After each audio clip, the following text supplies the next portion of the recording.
Awalnya Kristen, Bun. Oh, sekarang mualaf. Iya, saya Novan, Bun. Ah, Novan. Oh, Ya, oke. saya mau bertanya tentang Islam aja boleh ya? Boleh, boleh. Silakan. Oke. Gini, Bang. Agak banyak boleh nggak? Oke, Iya, ini ya. Insya Allah silakan. Eh, Silakan. mengenai roh kebenaran, bagaimana ya cara memahaminya? Kan itu roh kebenaran itu kan itu dalam Bible ya, Bang ya. Terus cara memahaminya bisa merujuk kepada Nabi Muhammad SAW itu kayak gimana itu, Bang? Cara penjelasannya itu saya kurang paham tuh. Iya. Kalau kita berbicara mengenai Bible, mengenai roh kebenaran, itu kita akan sampai kepada Quran juga jadinya. Karena Al-Quran itu juga adalah roh kebenaran. Contoh dalam Asy-Syura ayat 52 misalnya. Seperti itu adanya. Nah, terkait dengan roh kebenaran, kita lihat di dalam Nehemia. Kalau kita berbicara mengenai roh kebenaran ini, di dalam kitab Nehemia itu sudah sangat jelas diterangkan bahwa yang disebut dengan roh itu adalah seorang nabi. Jadi kalau roh kebenaran artinya adalah nabi yang membawa kebenaran. Di dalam Nehemia 9 nomor 30 misalnya, bertahun-tahun lamanya engkau melanjutkan sabarmu terhadap mereka, dengan rohmu engkau memperingatkan mereka, yakni dengan perantaraan para nabimu. Berarti roh kebenaran adalah nabi pembawa kebenaran.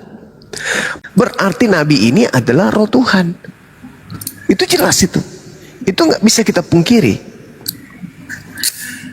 Jadi yang disebut roh kebenaran yang datang kemudian itu adalah nabi. Aku akan minta kepada Bapa roh kebenaran. Nah, contoh misalnya kaitan dengan yang ada di dalam Yesaya 42 misalnya ya. Di situ sangat jelas diterangkan begini.